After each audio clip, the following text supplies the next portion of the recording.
Welcome to our deep dive into LeetCode problem number 130, Surrounded Regions.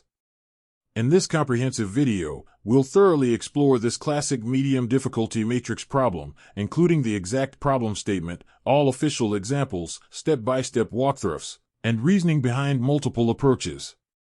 You'll see both intuitive and advanced strategies, understand their trade-offs, and learn optimal implementations in Python and Java. By the end, you'll master this topic, gain useful interview tips, and see how it connects to related problems. Let's get started. Let's start by reviewing the problem statement for LeetCode problem number 130, Surrounded Regions. You are given an M by N matrix, where each cell contains either an X or an O. Your task is to capture all regions that are surrounded by X. Capturing a region means flipping all O's inside it to X's. A region is considered surrounded if all its O's are completely bounded horizontally and vertically by X's. Now, let's look at the provided examples. For example 1, you have a 4x4 board with X's and O's scattered throughout. The goal is to flip all O's that are completely surrounded by X's to X, leaving alone any O's that touch the border or are connected to a border O. In the output, you can see the surrounded region in the middle has been flipped, but the O connected to the boundary remains. Now let's look at example 2. Here, the board contains just one cell, an X. Since there are no O's to be flipped, the output remains unchanged. Moving to the constraints, the board can have up to 200 rows and columns, making efficient solutions necessary. Each position contains only X or O, so there are no unexpected characters. For edge cases, consider when the board is filled exclusively with X's, no flipping occurs. If filled with O's, only those not touching borders and not connected to borders are flipped. For boards that are a single row or column, no region is enclosed, so O's can't be surrounded. Keep in mind that only horizontal and vertical connections matter. Diagonal O's don't form regions for this problem. These nuances are vital to avoiding common mistakes. To solve LeetCode problem number 130, let's analyze several approaches. The brute force method would check each O to see if it is truly surrounded, a method that quickly becomes inefficient on large boards due to redundant work. Instead, we focus on the border. By traversing O's on the border and marking all O's connected to them as safe, we ensure only truly surrounded regions get flipped. Both depth-first search, DFS, and breadth-first search, BFS, can be used for this marking process. A less common alternative is union find, which can identify connectivity to the border, but it usually adds unnecessary complexity. For this problem, the best practical solution is to mark all border-connected O's using DFS or BFS, and then to flip any remaining unmarked O's to X. Let's consider trade-offs between approaches. DFS is straightforward in most languages and makes marking simple, but risks exceeding recursion limits if the board is very large. BFS, using a queue, avoids this recursion risk and can process vast grids more safely, though the code is a bit more involved. Union find can theoretically scale even better for massive problems, but for this bounded problem size, it introduces unnecessary complexity. For the problem constraints given by LeetCode problem number 130, DFS or BFS is the best fit. They are efficient, easy to implement, and prove reliable up to the maximum allowed grid size. In the next section, we will dive deeply into the algorithm workflow. Here's the in-depth step-by-step breakdown for LeetCode problem number 130. First, identify every O positioned on the borders, top row, bottom row, leftmost column, and rightmost column. Starting from each of these, use DFS or BFS to mark all O's connected to them, to keep track of those that are safe from being flipped. Instead of flipping them outright, use a temporary symbol such as hashtag so you can distinguish these from other O's in the board. Once marking is complete, traverse the entire board.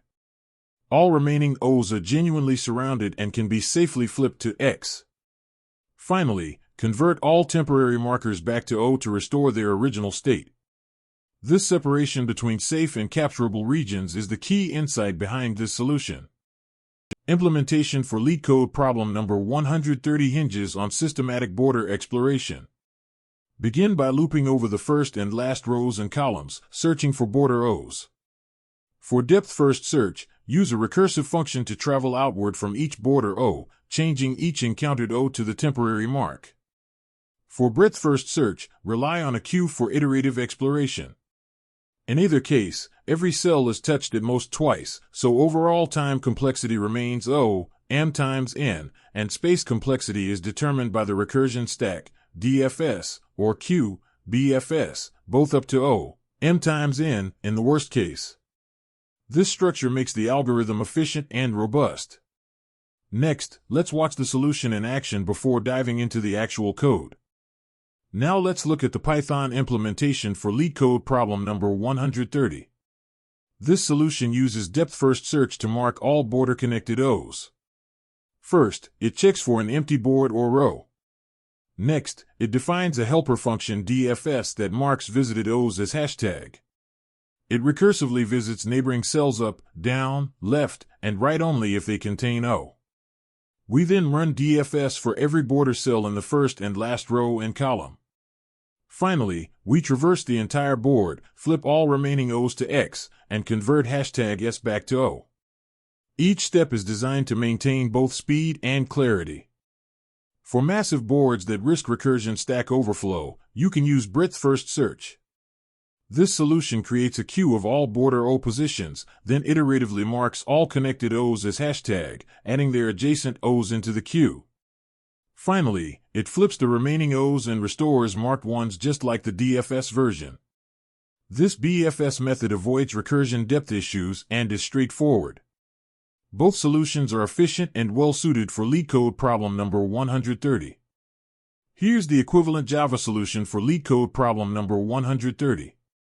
The main logic is identical. Mark all O's connected to the borders using DFS, storing them temporarily as hashtag. Then traverse the grid, flipping any enclosed O to X and restoring marked cells to O. The Java solution uses strong typing and class-based structure, with helper methods for recursion.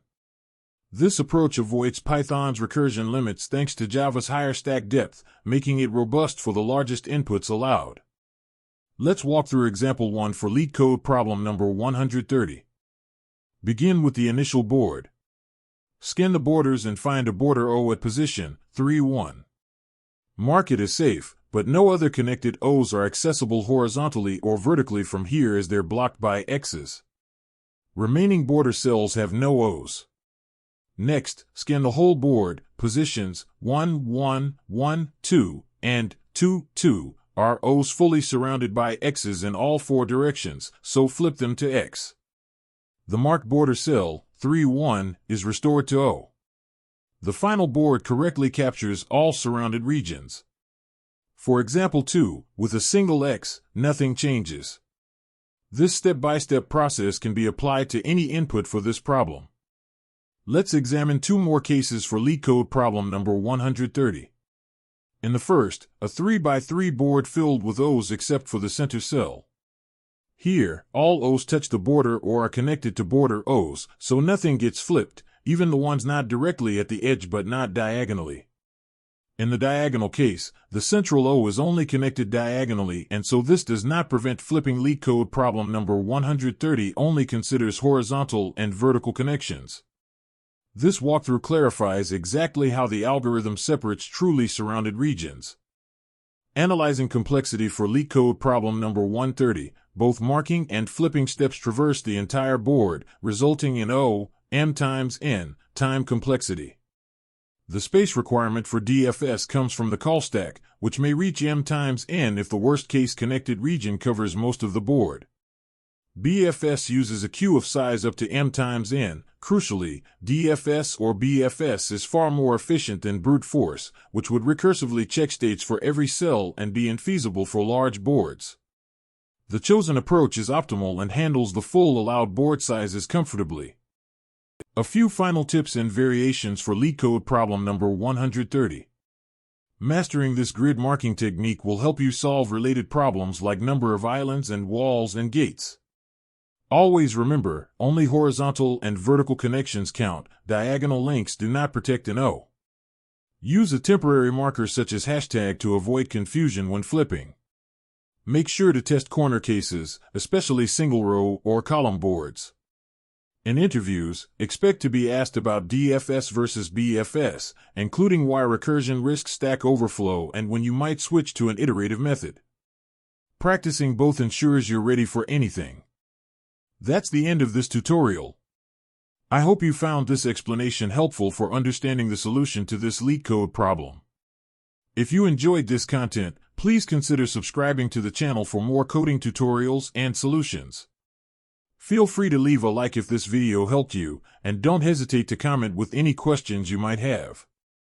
Thanks for watching, and happy coding!